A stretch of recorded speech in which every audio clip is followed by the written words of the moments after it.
MD-CAT test हम देते क्यों है, इसकी प्रिपरेशन कहाँ से करनी है, फिजिकल एकेडमी जाना है, ऑनलाइन कोई प्लेटफॉर्म ज्वाइन करना है, रिवीजन कैसे करनी है, टेस्ट कितने देने हैं, MCQs कितने सॉल्व करने हैं, फिर कौन सी चीज़ें MD-CAT की प्रिपरेशन के दौरान नहीं करनी, कौन सी गलतियाँ नहीं करनी, और ऐसा क्या कुछ करना है MD-CAT की प्रिपरेशन के दौरान, किस तरह से प्रिपरेशन करनी है कि जो आपकी प्रिपरेशन है वो 10 टाइम्स बेटर हो जाए, या फिर आपका एडमिशन इंशाल्लाह MD-CAT लाइक मेडिकल कॉलेज में सिक्योर हो जाए, और रिवीजन कैसे करनी है, शॉर्ट लिस्टिंग, सारी चीज़ें, लिटरली सारी चीज़ें मैं इस वीडियो में आपको एक कंप्लीट रोड मैप देने वाली हूँ।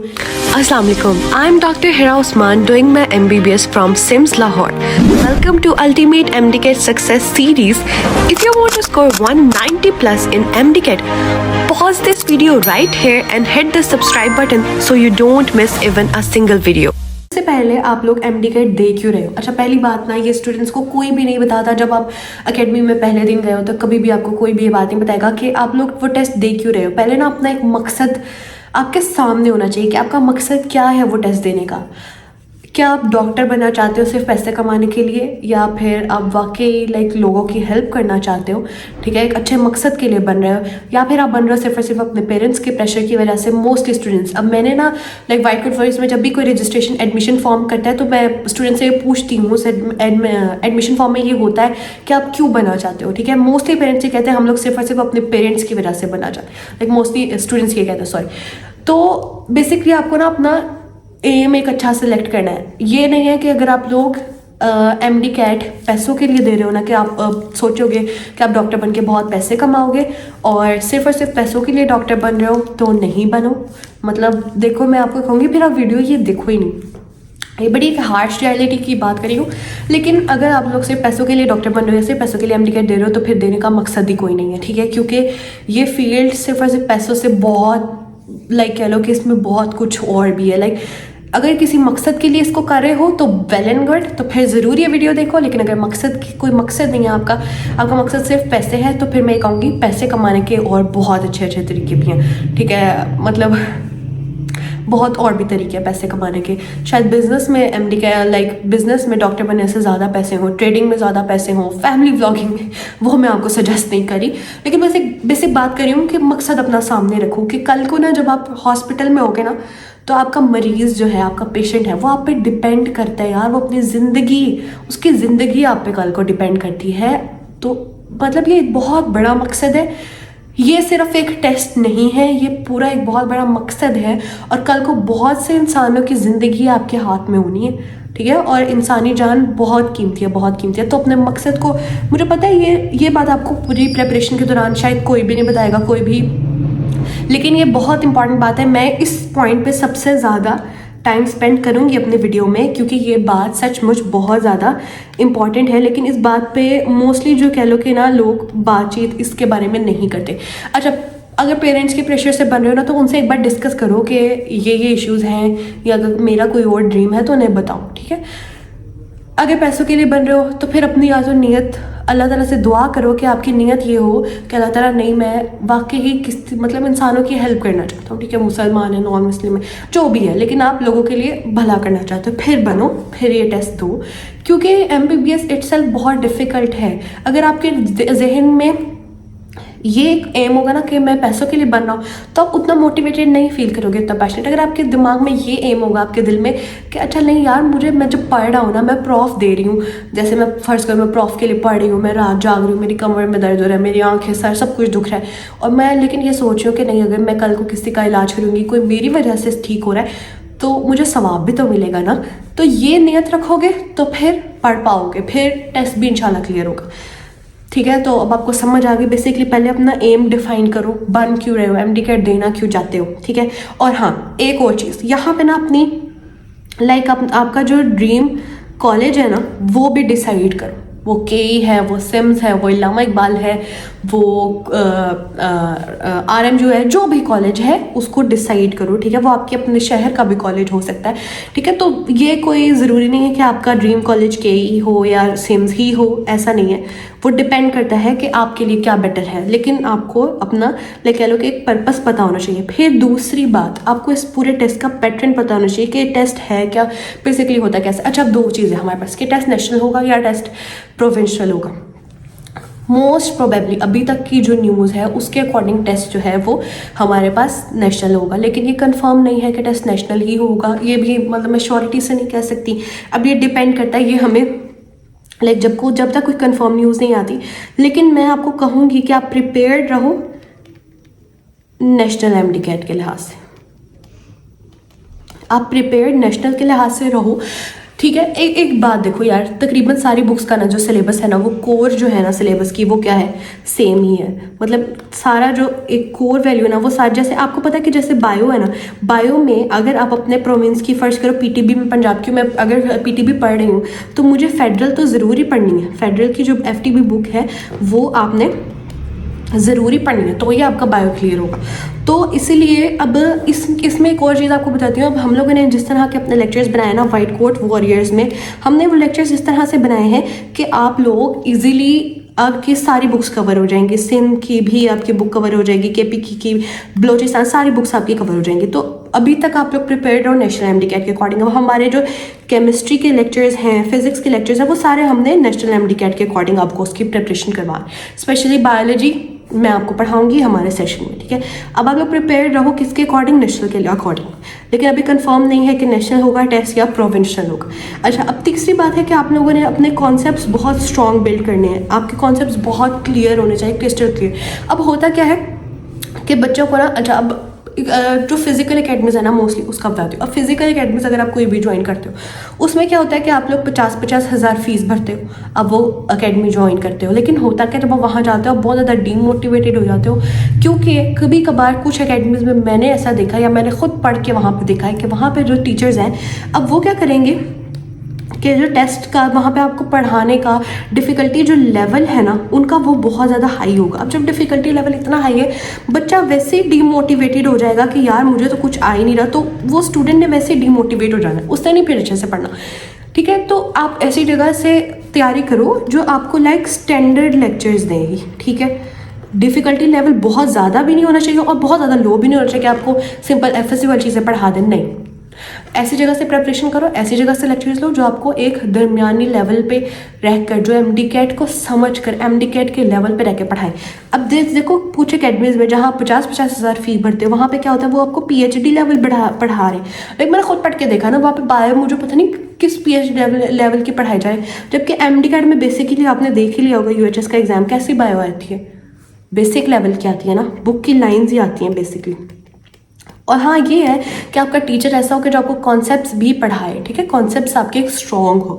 ये चीज़ों का आपने ख्याल रखना है अपनी कोई भी एकेडमी, ऑनलाइन है फिजिकल है, चूज़ करते हुए। अब वाइट कोट वॉरियर्स में जैसे मैंने आप लोग को पढ़ाया तो वो एमडीकैट के लेवल पे ही पढ़ाया है, कोई मैंने, हाँ ये है कि मैं आपको पढ़ाते अब जैसे जो मेरे स्टूडेंट्स अगर ये वीडियो देख रहे हैं तो उन्हें पता होगा कि मैं आपको पढ़ाते कह देती हूँ कि बच्चों ये टॉपिक एमबीबीएस फर्स्ट ईयर में इस तरह लिखा हुआ है, या एमबीबीएस फर्स्ट ईयर में इसमें एक ये एडिशनल डिटेल है, ठीक है, लाइक इसमें ये एडिशन एमबीबीएस में जब आप आओगे, ठीक है। मैं उनको ये इसलिए बताती हूँ ताकि वो इंस्पायर हो कि अच्छा हमने आगे जाके भी अगर यही टॉपिक पढ़ना है तो इस टॉपिक को हम अच्छे से तो पढ़ें। तो ये लेवल है कि टीचर आपका ऐसा हो जो आपको इंस्पायर करे, आपको मोटिवेट करे। ऐसा टीचर ना हो जो आपको इतना पीएचडी लेवल पढ़ा ले कि आप लोग डीमोटिवेट हो, जो आप समझ लो कि भाई मुझसे कुछ हो नहीं सकता। ऐसा टीचर नहीं बुरा होता, लेकिन बस एक पढ़ाने का स्टाइल होता है, तो उससे आपने ध्यान में रखना है कि आपके लिए क्या बेटर है। फिर चौथी बात है कि आपने याद कहाँ से करना है, या फिर अगर कोई भी आपने लेक्चर्स ले लिए, कॉन्सेप्ट्स बन गए आपके, लेक्चर्स भी हाई क्वालिटी लेना, ठीक है। मतलब ये सारे डिफ़िकल्टी लेवल देख कर सेलेक्ट करना। अच्छा, एक यहाँ पे ना आपको एक कह लो कि एज अ बड़ी बहन मैं आपको एक मशवरा दूंगी कि ये 50,000 ना बहुत ज़्यादा फ़ी है एमडीकैट के लिए, ये कहीं पे भी ना इतने पैसे नहीं भरना, ठीक है। लाइक अब अगर अच्छी प्रिपरेशन करना चाहते हो ना तो आपकी इससे कम पैसों में बहुत अच्छी प्रिपरेशन हो सकती है। और बेसिकली मैं आपको यही कहूँगी कि फ़िज़िकल एकेडमी कोई ज्वाइन नहीं करना।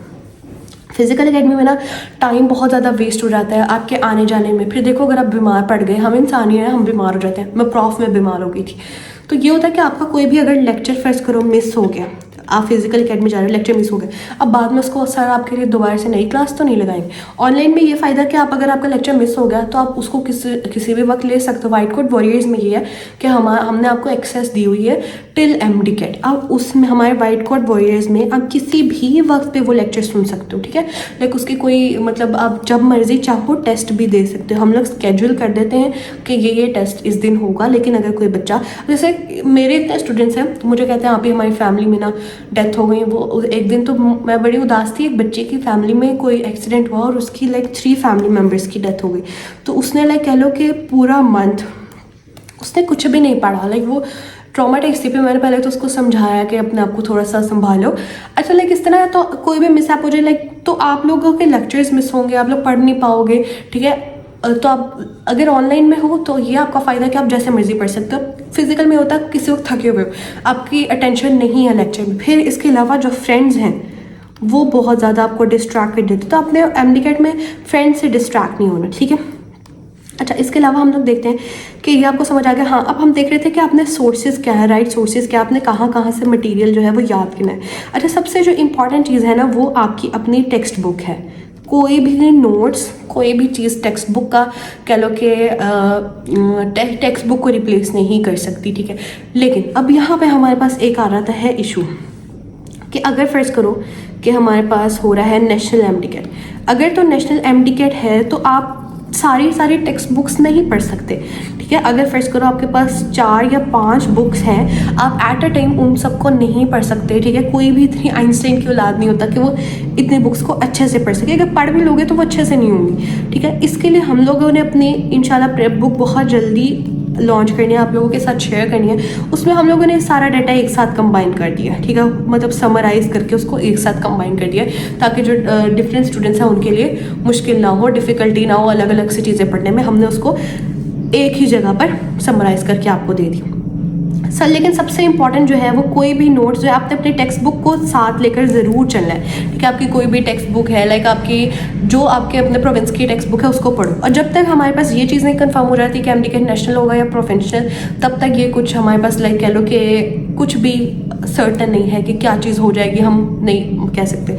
लेकिन जहाँ तक बात है बायो की, बायो तो आपने चाहे MDCAT नेशनल हो, प्रोविंशियल हो, फेडरल से तो ज़रूर ही पढ़नी है, ठीक है। अपने प्रोविंस की भी पढ़नी है, फेडरल की भी पढ़नी है, क्योंकि फेडरल से बहुत ज़्यादा चीज़ें आ जाती हैं। तो बायो के लिए तो मैं आपको ख़ास कह रही हूँ, नेशनल हो, प्रोविंशियल हो, जो मर्ज़ी हो, आप लोगों ने क्या करना है, अपनी प्रोविंस की बुक भी पढ़नी है और आपने फेडरल की बुक भी ज़रूर पढ़नी है, ठीक है। तो वो हमने अपने लेक्चर्स भी इस तरह से डिज़ाइन कर रखे हैं कि उसमें सारे हमने इन सारी बुक्स को लेकर हम साथ चलें, ठीक है। और हमने जो नोट्स भी बनाए हैं आपके लिए वो भी इस तरह से डिज़ाइन कर रखे हैं।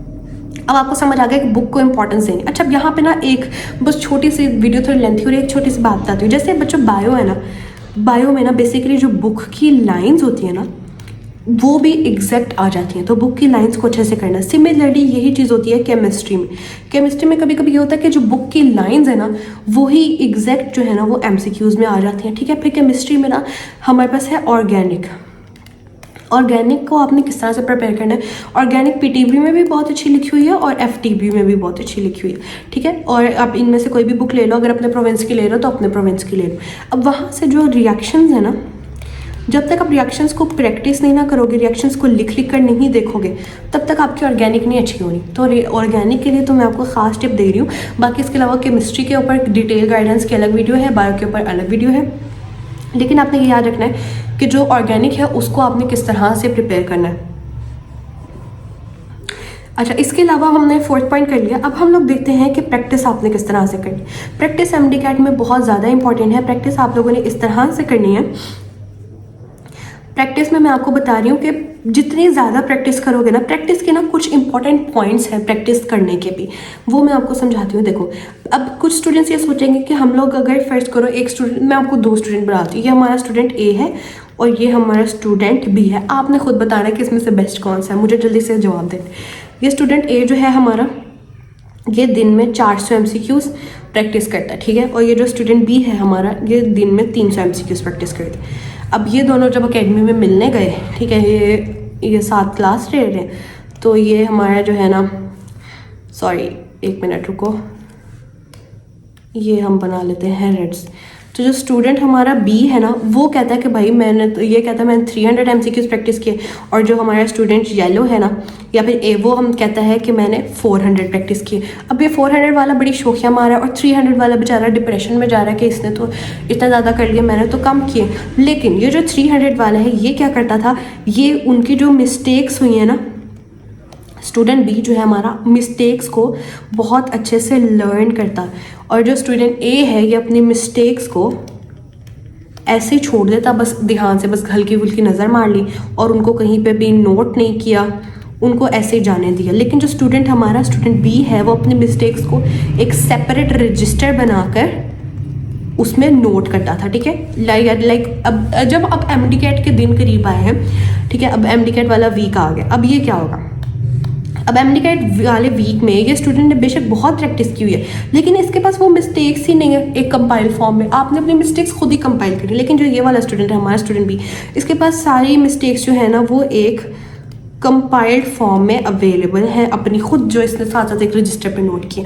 अब ये उनको रिवाइज कर लेगा अच्छे से, तो ये वाला जो स्टूडेंट है ये 190+ स्कोर कर जाएगा, और ये स्टूडेंट जो है ये 170 पे कहीं पे रह जाएगा। अब ये हुआ क्यों? क्योंकि यहाँ से मैं आपको बता रही हूँ कि प्रैक्टिस करना ही मकसद नहीं है। प्रैक्टिस में जो मिस्टेक्स है ना, उन मिस्टेक्स को अच्छे से देखना, उन मिस्टेक्स को कवर करना भी आपका मकसद है।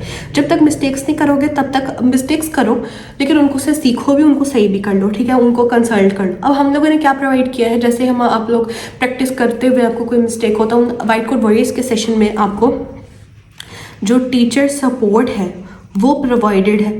व्हाट्सएप टीचर सपोर्ट को आप टीचर को जाओ, टीचर को कहो कि जैसे मैं आपको यहाँ पे एक वीडियो दिखाती हूँ, यहाँ पे देखो टीचर सपोर्ट वाले ग्रुप में हमारे बैच 1A1 की वीडियो है।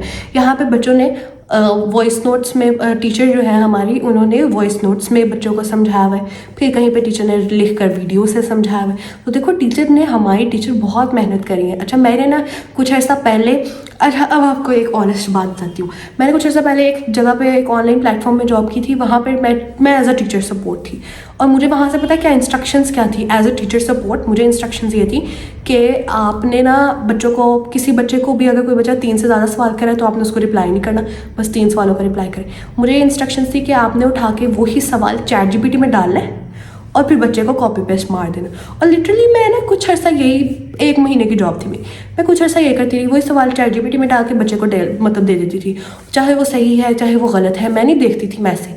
मुझे ना 1-2 दिनों के बाद, मतलब 1 हफ्ते के बाद मैं कहूँ कि मैं ये गलत कर रही हूँ, मतलब मैं नाइंसाफ़ी कर रही हूँ, मैं बहुत बड़ा ब्लंडर मार रही हूँ, मतलब कल को मेरी भी तो पकड़ होनी है, ठीक है। लेकिन मतलब अब हमारे टीचर सपोर्ट देखो, फ़र्क है, सिर्फ कह देना टीचर सपोर्ट देना और वाकई टीचर सपोर्ट देने में बहुत फ़र्क होता है। आप लोग अभी नहीं समझोगे। अब यहाँ पे देखो हमारे टीचर ने ना बच्चे को समझाया हुआ है वीडियो बना के वॉइस नोट्स में अच्छे से, ठीक है, उसको लेकर चला है साथ, तो ये फ़र्क होता है। ये अभी नहीं आपको दिखेगा, लेकिन आपको कभी ना कभी इसका समझ आएगी। अब यहाँ पे आप लोग को देख लो, प्रैक्टिस होगी, मिस्टेक्स देखी, फिर आप लोग का टेस्ट सेशन एक बहुत अच्छा होना है। अब टेस्ट सेशन में अच्छा होने से क्या मतलब है मेरा, टेस्ट सेशन में आपका जो टेस्ट सेशन का डिफ़िकल्टी लेवल है बहुत ज़्यादा हाई भी नहीं होना चाहिए, बहुत ज़्यादा कम भी नहीं होना चाहिए। ऐसा टेस्ट भी ना हो कि इतना मुश्किल हो, डिफ़िकल्ट हो कि आप ट्रॉमेटाइज हो जाओ कि भाई मेरा तो टेस्ट ही नहीं अच्छा हुआ और मैं तो फेल हूँ। ये मुनासिब सा टेस्ट हो, MDCAT के लेवल पे ही हो, ठीक है। अच्छा की जो है वो टेस्ट की सही हो, इसके अलावा के पास जो एरर फ्री क्वेश्चंस हो, इतने ज़्यादा क्वेश्चंस भी गड़बड़ ना हो कि आप लोग वो सही से सॉल्व ही ना कर। इसके अलावा जो FLP है ना, ये बहुत ज़्यादा इंपॉर्टेंट है। जितने ज़्यादा FLP सॉल्व करोगे उतने ज़्यादा कॉन्फिडेंस बढ़ेगा, उतना ज़्यादा प्रैक्टिस ज़्यादा हो जाएगी, उतना ज़्यादा ना आप MDCAT वाले दिन डरोगे नहीं कि मुझे कुछ आता नहीं है। अब हमारे सेशन में, व्हाइट कोड वॉरियर्स के सेशन में, हमने आपको 20+ FLP है। अच्छा अब क्या होता है कि ना जब FLP की डिस्कशन होती है ना, पहली बात है FLP की डिस्कशन, वीडियो डिस्कशन कोई देता ही नहीं। अगर कोई दे भी तो वो सिर्फ और सिर्फ की दे देता है, ठीक है। ऐसा नहीं होना, ऐसी जगह नहीं ज्वाइन करो, ऐसा प्लेटफॉर्म नहीं ज्वाइन करना आपने। FLP की वीडियो डिस्कशन ज़रूर अटेंड किया करो। अगर आप अपना व्हाइट कोड वॉरियर्स का सेशन ज्वाइन भी किया हुआ है तो अभी हम FLP जो है वो हम MDCAT के करीब लेंगे, क्वार्टर टेस्ट भी लेंगे, हाफ बुक भी, तो आपने उसकी वीडियो डिस्कशन ज़रूर अटैम्प्ट करनी है यार। जब तक वीडियो डिस्कशन नहीं ना अटैम्प्ट करोगे तब तक आपका फ़ायदा नहीं है कोई भी, ठीक है, क्योंकि वीडियो डिस्कशन अटैम्प्ट करना बहुत ज़रूरी है, तो उससे बहुत ज़्यादा चीज़ें समझ आती हैं। तो FLPs हमने आपको 20+ प्रोवाइड किए हैं, और इतने FLPs में से अच्छे से गुजर जाओगे 20+ तो हो जाएंगे अच्छे से। अगर कोई बच्चा है जिसने कोई भी सेशन नहीं ज्वाइन किया हो तो बहुत ज़्यादा फ्री मटेरियल भी होता है जो हम लोग अपने ग्रुप्स वगैरह में शेयर करते रहते हैं चैनल में, वहाँ पे से आप लोग कोई भी FLP उठा के उसको सॉल्व कर सकते हो। लेकिन फिर ये होगा उसके आपको वीडियो डिस्कशन नहीं मिलेगी। इसके लिए आप कोई ऐसा प्लेटफॉर्म ज्वाइन करो, व्हाइट कोड वॉरियर्स को ज्वाइन करो। वहाँ पर हमने आपको ये 20+ FLP की डिटेल्ड वीडियो डिस्कशन, ये सारी वीडियो डिस्कशन ना मोस्टली मैंने खुद रिकॉर्ड की हुई हैं और लिटरली मैंने इसकी सारी एक एक्सप्लेनेशन ऐड की हुई है, ठीक है। अब ये जो हमारी वीडियो डिस्कशन है ना, इसमें हम क्या करते थे, ये हमारी डिटेल वीडियो डिस्कशन है। इसके अलावा टीचर सपोर्ट तो आपको फिर भी मिलती रहेगी। अब ये 1-1 घंटे से ऊपर चली जाती थी डिस्कशन मेरी, ठीक है, मैं थक भी जाती थी। लेकिन 1-1 घंटे से वीडियो डिस्कशन ऊपर जा रही है तो इसका मतलब हम उसमें वाकई कुछ पढ़ा रहे हैं, तो वो एक्सप्लेन कर रहे हैं एक सवाल को, तो वो डिस्कशन इतनी लंबी हो रही है ना। टाइम तो लगेगा लेकिन फिर अगर MDCAT क्लियर करना है इतनी मेहनत तो करनी पड़ेगी। फिर एक प्रॉपर रिविजन प्लान होना चाहिए आपका। हम एक पूरा स्केड्यूल डिज़ाइन करो और उसको फिर फॉलो भी करो, यानी कि बस प्लान अपना पड़ा हुआ है और आप लोग मज़े चिल मार रहे हो। प्रॉपर रिवीजन प्लान है उसको फॉलो करो, ठीक है। पूरी एक रिवीजन शीट्स बनाओ। आपकी MDCAT के कितने रिविजन्स होनी चाहिए? MDCAT में आपकी एटलीस्ट 5 to 6 रिविजन्स तो मस्ट है, ठीक है। लेकिन अगर आप 190+ स्कोर करना चाहते हो, अब आप मुझे पूछोगे मेरे 190+ तो मार्क्स नहीं थे, उस तब MDCAT में मार्क्स इतने कम आए थे, तब 170-80 बड़े अच्छे मार्क्स समझे जाते थे, ठीक है। अब का तो MDCAT का हिसाब ही हो रहा है 190+ बहुत बच्चे हैं। अच्छा, अब हमारे 190+ अगर आप करना चाहते हो ना, बहुत अच्छे मार्क्स लेना चाहते हो, तो आप एटलीस्ट कोई 12-13 या फिर इससे भी ज़्यादा रिविजन्स पूरे सिलेबस की करो। और अगर एक इम्प्रूवर या रिपीटर स्टूडेंट्स है वो तो इजीली कर सकता है। अगर एक फ्रेशर स्टूडेंट है जिस बेचारे के पास अभी टाइम कम है तो वो 5 to 6 कर ले, इनफ है। लेकिन जो एक रिपीटर है जिसने अपना पूरा साल लगाया है, उसका फ़र्ज़ बनता है वो 12-13 रिविजन्स करे, ठीक है। वो नीयत से पढ़े, दिल लगा के पढ़े। इसके अलावा आपको शॉर्ट लिस्टिंग करनी चाहिए। लेकिन अगर कोई स्टूडेंट शॉर्ट लिस्टिंग खुद नहीं कर सकता, नहीं बना सकता, इतना टाइम नहीं है या इतनी अच्छी उसकी राइटिंग नहीं है, नहीं, तो इसको शॉर्ट लिस्टिंग को अभी छोड़ दो। ये हम आपको प्रिंटेड फॉर्म प्रोवाइड कर देंगे। पहले बुक लॉन्च कर रहे हैं, पब्लिशर से बात हो रही है, प्रिंट हो रही है, तो बस ये पहले बुक लॉन्च करेंगे, फिर उसके बाद इंशाल्लाह शॉर्ट लिस्टिंग भी रेडी है, फिर आपको शॉर्ट लिस्टिंग देंगे। अगर खुद बना सकते हो तो बना लो, वेल एंड गुड। लेकिन अगर कोई बच्चा इतनी अच्छी खुद नहीं बना सकता तो फिर हम पे छोड़ दो, हम आपको बनाकर प्रोवाइड कर देंगे, ठीक है। और इंशाल्लाह बहुत उसको कोशिश करूँगी। शॉर्ट लिस्टिंग को मैं थोड़ा सा कलरफुल रखूँगी क्योंकि वैसे पेपर से 1-2 दिन पहले आपका दिमाग बंद हो चुका होता है, ताकि कुछ हाईलाइटेड पॉइंट्स होंगे। कलरफुल रखूँगी उसको, ज़्यादा एक्सपेंसिव नहीं होगी, मतलब वो रेंज में ही रहेगी इंशाल्लाह, ठीक है। लेकिन जो प्रेप बुक है उसको हम लोग ब्लैक एंड वाइट रख रहे हैं, ठीक है, ताकि वो थोड़ी सी अफोर्डेबल भी हो। और हमने ना चैनल में हमने वो पोल करवाया था तो बच्चों ने कहा था कि अफोर्डेबल हो, बेशक ब्लैक एंड वाइट हो जाए, ठीक है। तो हमने बच्चों की डिमांड पे ही उसको इस तरह से हम प्रिंट करवा रहे हैं, ठीक है। अब उसके बाद एग्ज़ाम, और हमारे बुक का नाम क्या है वो भी मैं इस वीडियो में आपको बता देती हूँ। MDCAT सक्सेस कंपेनियन, ये नेम हमने चूज़ किया है, ठीक है, अपनी बुक के लिए। क्योंकि बुक जो है ना वो सिर्फ एक बुक नहीं है, ये आपका कह लो कि पक्का सच्चा साथी है, इसने आपको MDCAT क्लियर करवाना है इंशाल्लाह। फिर एग्ज़ाम डे क्या स्ट्रेटजीज़ हैं, किस तरह से उसको मैनेज करना है। एग्ज़ाम वाले दिन आपने ओवर कॉन्फिडेंट भी नहीं होना, अंडर कॉन्फिडेंट भी नहीं होना। एग्ज़ाम वाले दिन सब चीज़ों को बहुत अच्छे से मैनेज करना है। जब एग्ज़ाम करीब आएंगे इसकी स्ट्रैटेजी सारी तब बताऊंगी, ठीक है। लेकिन तब तक मेरा चैनल सब्सक्राइब कर लो ताकि वो वीडियो भी आपको मिल जाए। और बस ये हमारी 10 स्ट्रैटेजीज़ थी या फिर 10 एक कह लो कि इंपॉर्टेंट पॉइंट्स थे MDCAT के रिलेटेड। और अगर फिर भी कोई क्वेश्चन है तो उसको कमेंट्स में पूछ लो, व्हाट्सएप चैनल ज्वाइन कर लो, लिंक डिस्क्रिप्शन में है, चैनल को सब्सक्राइब कर लो। और हमारा सेशन भी अब पैरेलल प्रेप सेशन भी अवेलेबल है, रिपीटर्स और इम्प्रूवर्स के लिए एक अलग से भी सेशन अवेलेबल है। जो भी आप ज्वाइन करना चाहो आप इजीली ज्वाइन कर सकते हो। और हम लोगों का एक कह लो कि स्कॉलरशिप भी है, जिसने स्कॉलरशिप टेस्ट अगर तो आपने दिया हुआ है, ये वीडियो देखने से पहले आपने स्कॉलरशिप टेस्ट दिया हुआ है तो फिर आपको उस पर स्कॉलरशिप भी मिल जाएगी। अगर आपने स्कॉलरशिप टेस्ट अनफॉर्चुनेटली नहीं दिया हुआ तो फिर भी आपकी स्कॉलरशिप लग सकती है आपके MDCAT के बेस पे, अगर आपने रिपीटर हो, इम्प्रूवर हो, या फिर आपके FSC के मार्क्स की बेस पे। और जज़ाकल्लाह, thank you so much for watching this video. अपना ढेर सारा ख्याल रखें। अल्लाह हाफिज़।